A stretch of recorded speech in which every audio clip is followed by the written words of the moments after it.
As I said earlier, service is the backbone. Has anybody ever gone to a chiropractor or ever had a chiropractic treatment? So I didn't used to believe in chiropractors until I actually went to one, and now I'm a believer in them.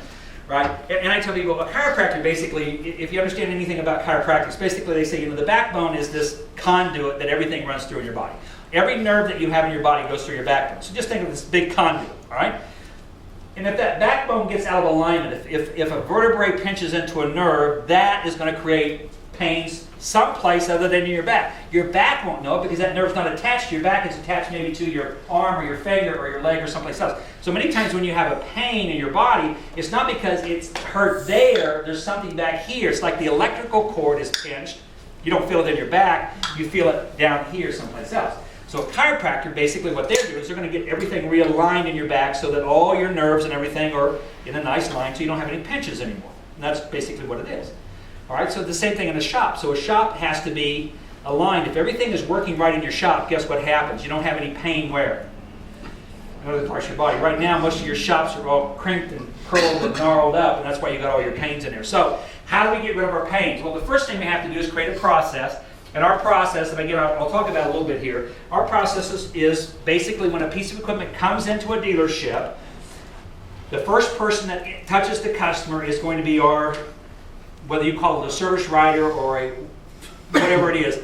And it could be a parts person. I know some of you guys have your parts people checking equipment in. It varies every dealership I have. But whoever's going to touch that customer is going to create a work order. You all creating work orders or repair orders, whatever you choose to call them. All right, you're going to create a work order. Then on that work order, they're going to write down a description of the problem. Would you all agree? And the description is what? What the customer tells them. And how much did I tell you in the very beginning of the program? Customers know? Nothing. And so the customer's going to say something that means absolutely nothing to us in our business. They're going to say something like it doesn't what? Run, it doesn't start, it runs but then stops. They're going to say something that means nothing to us. So in our process, the first thing the person that's checking it is they get a list of questions. And so if the customer says it doesn't run, our next question always in my shops is when you say it doesn't run, do you mean it doesn't run or doesn't start? They go, oh no, it starts, it just won't stay running. Two different things? Anybody here in service? Two different things, two very different things. All right. So now they say, okay, well when you say it doesn't stay running, do you mean it doesn't stay running for 2 or 3 seconds or it runs for a while, say 3 or 4 minutes and stops? Oh no, it'll run for a while, then it just stops. Different? Okay, now when you say it runs for a while and stops, what conditions are you running it in that makes it stop? Well, behind my house, I've got 20 acres of 3-foot tall wet grass, and I've been mowing that. And after about 15 minutes, it just seems my mower just starts, and I can't start it again until after I let it cool off. And who in here is a technician can tell me exactly what the problem is? What is the problem? It's overloading the blades, it's overheating and shutting it off. Okay, and probably what do I need to fix or replace? Blades and clean it up and... Okay, that's it. Or what could be another problem? Customer mowing the grass. Well, yeah. I could have an bad ignition module or ignition coil that's heating up, and then when it cools back down, everything. Because if it starts back out after it, I've still probably got the same problem. But my point goes back in. But in a shop now, I know exactly what I need to do to look at. So that's the first part of the process. So we go through that process with it. Then there's a red tag, a red piece of tape that goes on our machines. So everything in our shops has a ribbon on it. The ribbon tells us what's going on with that machine. I don't care what you write on notes. I look at the ribbon. The ribbon in ours, when it first comes in, we put a red ribbon on it. That means it's bleeding. So think about bleeding. And the ribbon is just this surveying tape you can buy at stores that surveyors use. You know, plastic tape, one of those rolls, those 300-foot rolls. That's all it is. You can get it anywhere. So it's red tape. Red means it's been here less than 24 hours. So if I look at my equipment in my yard and it's got a red ribbon on it, I know how long has that equipment been there in my shops? Less than 24 hours. Because in our shops, what do we do every day? Look at what? Everything, every day that it comes in. Okay, so that's our process. So whoever checks it in, they write the work order up, they ask the right questions, we tag the machine, we put whatever tag you're using on it, then we use the cattle ear tags, the big ones, we put a number on it with a zip tie, and that number is going to be our reference point from that point on that piece of equipment. And then how many people are using business management software of some sort? Okay, every one of them on your work order has a spot for tag number. So you put that tag number right there in that spot. That's what it is. So if I need to figure out whose equipment that is, I can do a search for that tag number and it'll tell me what work order that's attached to. Okay? So that's what happens. Then that equipment is staged in an area, wherever you figure out that is. at about 10:30, we have in our shop a person called a person that's kind of like a busboy in a restaurant. Their job is to keep the shop flowing. That's all they do all day long, is they check equipment in, right? They stage it. So at 10:30, they take everything that came in that morning and they pull all the work orders for it. And they put them on clipboards. So if you've got 3 technicians, they would take that equipment. We would figure out who it's going to be assigned to, and the person that would figure that out would either be a shop foreman or a service manager. The service coordinator will take all those work orders separated by clipboard, take the equipment and separate it in lines by service technician. He'd put the clipboard on the first mower, the work orders are in line, and at 11 o'clock we stop our shop and we click on these and we go out and we triage. Now triaging is like a paramedic at an accident site. We allow 1/10 of an hour for handheld and walk behind equipment, and 2/10 of an hour for anything ride-on. That's the time that they've got to triage this. We've got dying victims here. We've got to be quick and efficient. During the triage, we're looking at what it came in for. We're looking at what parts it might need, and we're also now taking time to look at other things that might be wrong with it. As I tell my guys in my shop, I never ever better hear you say, well, they didn't have that on the work order. Okay? I tell people again, we're professionals. If there's something that is wrong with the equipment, even if it wasn't on the work order, we have an obligation as a professional service technician to let the customer know that you may have another issue you ought to consider taking care of here. So in my shops, my guys will never say, well, it wasn't on the work order. Our job, right, is to do what? If it's in here as a professional, we're there to do what? Look at it. I tell people, if you went to the doctor because you had a broken arm, and the doctor walked in and they fixed your arm, but they noticed that you had a foot growing off of your forehead, do you think they should at least bring that up? How many people would think, the doctor ought to at least make notice of it? All right, so, because the doctor may go, I don't know, and I hate to bring it up, but you have a foot growing in your forehead. And the person may say, I really like it that way. When I fall over, it helps me catch myself. That's fun, right? You have a tire that was low. We couldn't start your mower. They may choose not to fix it, but we have an obligation to at least do what? To bring it up. See, in our triage process, we load test everything that's got a battery on it. There's nothing that drives me crazier than a piece of equipment that's been delivered to a customer that when they get it and it's been sitting there 2 weeks now, it won't do what? It won't start. The customer's going to call you up and say what? I just had it where? And now it won't what? And so you're going to do what? You're going to say, we'll stop out and do what? Pick it. Well, no, you're not going to load test it now because the customer's going to make you come back and do what? You're going to go pick it up and you're going to bring it into your shop and do what you should have done in the very beginning, which was load test the battery. And you're going to say, the battery's dead on it. But what did it cost you to go out and get it and bring it back? Think of the cost of that. I tell you, we load test everything, and then we write that we write the battery condition down on the work order. The battery tested week. So now when we call the customer and I say, I know you're here just to have that spindle change, but we load tested your battery and it shows that it's weak. And the person many times go, oh yeah, I forgot to tell you that. Why don't you just go ahead and do what? See what I mean? So I tell you, we do those things. That's a part of our process. We have a checklist that our technicians go through. They're very, very fast at it. But they look at the tires, they look at the deck belts, they look at the spindles, and they can do that in 12 minutes once they figure out how to do it. And that's when we do those things. The service coordinator has all the shields off of the equipment. So the belts are exposed. Everybody can see everything. We've already blown the grass and stuff off of it. So it's all open for them to see. So the technicians can do it just like this.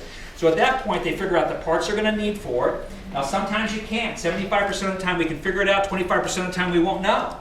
And at that point, we can't triage it anymore. It's got to go to the operating room, the old-fashioned one. We're going to take it in. Electrical. If there's an electrical issue with it, we can't triage it out there. We're not going to bring a bolometer out there and do tests. Right? That's going to immediately come into our shop. But for 75 to 80% of the stuff, we can look at it out there. It's like a paramedic at an accident site. You have a steering wheel impression in your chest. I don't have to be a brain surgeon to know that when I call the emergency room and you're in transport in the ambulance, I'm going to tell the attending physician that you need to prep for an x-ray because there may be internal what? Bleeding, because I see your emblem of your car in your skin. Okay? So I tell people again, I don't know that there's going to be a problem, but at least we're prepped for it when it comes in. At that point in our process, the technicians write down the parts that they need, and they then assign a time to do that repair. So every work order at that point will have a time allocated to do the repair. We never have a work order that comes in our shop that doesn't already have a time associated with it. So when the technician starts the job, they already know how much time has been allocated for that job. And they make their bonuses then on meeting or beating that time. All right? And we do that because we have a flat rate system, which you now are going to get because you were gracious enough to come to this meeting today. So I have a flat rate system I'm going to send you that will let you do all that stuff. Okay?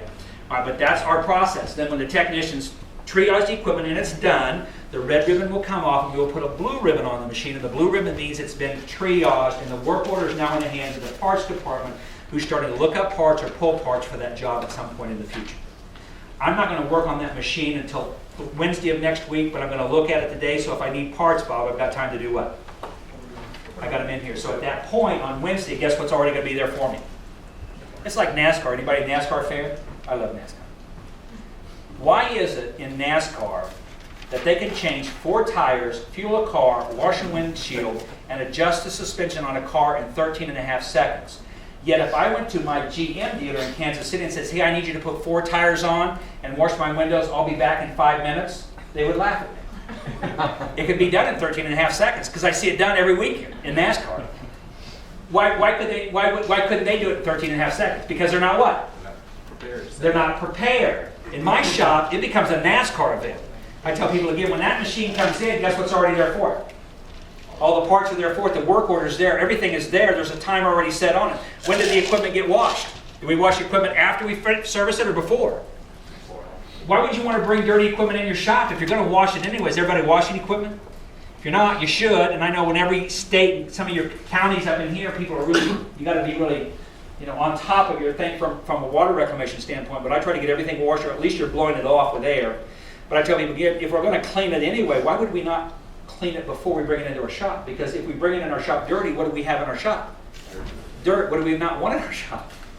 I tell you again, if you're going to clean it anyway, clean it before you do it. You ask any technician, if you're a technician, would you rather work on an engine that's been power washed, steam cleaned, or would you rather work on one that's got 6 years of grinding dirt and grease on it? Right? Would you rather change a spindle on a deck that's already been cleaned out underneath?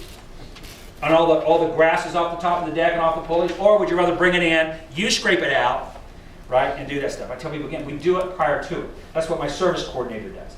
My technicians do not sweep their floors, they do not empty their oil, they do not fill their grease guns, they do not go get their equipment, they do not wash their equipment. All my technicians in my shops do all day long is what? Turn a wrench. All I want to hear at 8 o'clock in the morning is the sound of an impact wrench. It's the greatest sound I've ever heard. It means we're making what? Money. And if we're making money, we're selling what? Parts, and we've got customers who are going to be happy. And happy customers do what? Buy more what from who? Buy more equipment from me. My shop will sell more equipment than anything else I can do. And on the same token, you can have the greatest salesperson in the world in the shop that sucks, and a great salesperson will only sell one piece of equipment one time if your service department doesn't do its job. It's the reality of it. So again, our service department is critical for us. So that's the process. When the technician gets the machine in, when they come in at 8 o'clock in the morning, my service coordinator will already have the shop set for that whole day. Everybody will have at least 8 hours available time. We have 2 hours of emergency time for commercial cutters. Never know when they're going to come in, but they're going to come in with a trailer and a mower on it. They're going to go, look, it's lunchtime. Is there any way you can get this in? And all my shops, all my technicians go, yep, we didn't know who it was going to be, but we already are set for you. You go to lunch, and we'll have it fixed when you come back. That's what my guy in Kansas City does, right? Our shop is set up for that. We don't get excited when somebody comes in with an emergency. We've already planned it. We just didn't know who it was going to be, right? They don't pay any extra for it. If you're going to be a commercial cutter and your livelihood is about making money on that machine, I'm going to have every wear part I need on that machine in stock, right? If you drive it into a culvert, I may not have all that stuff. But for the most part, if it's spindles, hydros, wheel motor, anything that you need that's a wear item, I'm at least going to have one in stock so I can meet an instant demand with a commercial cutter. That's how you get commercial business, right? Because these guys don't have lots of extra machines. What are they dependent upon all the time? You. And I'm going to build my business around having them know that when it comes in, Bob's place will take care of it. Like I say, my son hates me because he's paid 91 bucks an hour, but he loves me because what's their shop able to do? Turn of that. Turn of that. So that's the process. When the equipment's done, we put a green ribbon on it. What does green mean? Go. It's good to do what? Go. When a green ribbon's on that piece of equipment, this technician, just like the aviation maintenance guys, the technician is certified that equipment meets their whose standards? Their standards are my shop standards. My shop standard, and my shop standard is pretty high. We expect the work to be what? Done right. We have a bonus program. Our technicians get bonuses every 2 weeks. Most of my technicians, if you're a good A or D-level technician, you're going to be able to make $600 to $800 every 2 weeks as a bonus plus your hourly rate. If you have 2 comebacks in a 2-week period of time, if you have a third, you get 2. Okay, because of the volume of equipment you're going through, you're going to have some things that turn upside down. If you have a third comeback in 2 weeks, you lose 100% of your bonus for that 2-week period of time. So you would lose $600 or $800. The moment that third one comes in, you lose 100% of your total bonus for that 2-week period of time. And you have to do what? Still fix it. Which goes against your efficiency for next what? For the next bonus. I tell people again, I can't tell you how many times I get a call from a technician like, Bob, I've got 2. What happens if another one comes in? I go, I don't know. You're the one that worked on them. Right? You knew the quality. We demand what? We demand the quality when we do it. I tell people again, it only happened to a technician one time. There's only one time they'll lose their $600 or $800 bonus, and from that point on, what will they always put out? And that's what I got to demand. I tell people again, I don't grade on the curve in my shops. I don't grade on the curve in my parts department. We know what it is. We're all adults. Everybody knows the game. Here's the standard we're going to live by. I just don't bend on it. I just don't bend on it. In my ag shops, in my construction equipment shops, there are 0 comebacks allowed. If you've got 3 days to work on a tractor, you had plenty of time to do what? If you had 20 minutes to work on a string trimmer or a chainsaw, I can see every once in a while where you could have one come back. Would you all agree? Okay, but if you got 3 days to work on a piece of equipment, are you telling me you don't have enough time to go back and double check stuff and make sure it's right? And by the way, now a comeback does have to be a comeback. There's a lot of shops that call comebacks, and they're not comebacks at all. So if it was throwing a belt off of the deck when it came in and it leaves and it's still throwing a deck off the belt, it's a comeback. If it was throwing a deck off the belt when it came in and now there's a bad spindle on it a week later, that's not a comeback, right? That, the deck belt and the springs may have taken a weak spindle and made it go bad. Now, you may not choose to charge the customer for part of it, but the technician's not going to get pounded because it had nothing to do with what they did, okay? So I tell people again, so comeback has to be a comeback. Now, so that's our service process. Then it's got a green ribbon on it, and then we call the customer for pickup and delivery. We actually don't call them, we either text or email them. I tell people again, how hard is it to get hold of customers today? Okay, so what is I don't have it on me right now, I put it in my briefcase, but most everybody today has a cell phone, and the cell phone is capable of receiving a text. So most of my shops, again, they get a software program. It's about $8 a month. You can do group text with it, and you just text everybody that you did today. It's got a green ribbon that says your equipment's ready to be picked up. So if I've got 20 pieces that I finished today, I don't make 20 phone calls. I just load those numbers into a program real quick, and it sends out 20 texts that says your equipment is ready to be what? Picked up. So I don't make 20 phone calls. I only got time to make 20 phone calls. And in that same program, some of them, it'll also send an email out at the same time, so I can text and email you. All right, people that don't have a cell phone or an email address, and we still have to do one. But there's less and less people that have to have that come to. So it's about speed. We're trying to move things through in a faster way. If we have an odd or unusual repair, that customer is always called 7 days after we put the equipment back. I do not call every customer because a lot of it I don't need to call them on. But if you had a high dollar repair that you did, if you just did a $1,000 or $1,500 repair, if you just replaced an engine in something, and it does not meet your satisfaction, is everything going good? If they say, well, it's pretty good, I don't want to hear pretty good. My shop is not about pretty good. We are what? We deal with what? Perfection. So if it's pretty good, and I say, what do you mean pretty good? Well, it doesn't seem like it's got the power. Then as soon as you can, do what? Get it back in here so we can make it, oh, it's not that bad. It is that bad. It's that bad in me. I don't do that in my shop. So if it's not right, then it's going to come back to my shop. I'm going to do what? And I tell you, that'll go farther than anything, because what I tell people, I don't want satisfied customers, I want loyal customers. And loyal customers are customers that you make loyal. Satisfied customers come and go. Loyal customers stay forever. And that's what we want to focus on.